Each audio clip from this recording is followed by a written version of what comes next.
May the Almighty God fill you with wisdom like Solomon, courage like David, and faith like Mother Mary. May your minds be enlightened, your hearts strengthened, and your lives guided by truth and compassion.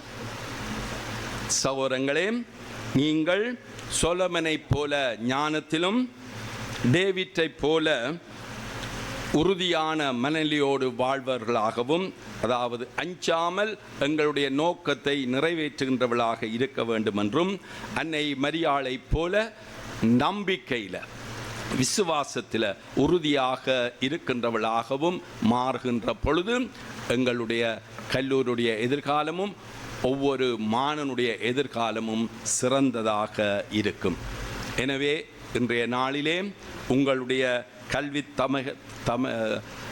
தன்மைகளுக்காகவும் உங்களுடைய curricular அதாவது ஏனைய செயல்பாடுகளுக்காகவும் நீங்கள் இந்த சான்றிதழ்களை பெறுகின்ற பொழுது எதிர்காலத்திலே நீங்கள் உயர்ந்த நிலைக்கு வர வேண்டும் என்ற உணர்வோடு, உலகத்திற்கு நான் என்னத்தை கொடுப்பேன், என்னுடைய வாழ்க்கையின் பண்பு எவ்வாறு இந்த உலகத்திற்கு நன்மை தரப்போகின்றது என்ற உணர்வோடு நல்லவற்றை தேர்ந்தெடுத்து நன்மக்களாக வாழ இறைவன் உங்களை ஆசீர்வதிக்க வேண்டும் என்று இறைவனை பிரார்த்தித்து நிற்கின்றேன். God bless you and the day's function. Amen.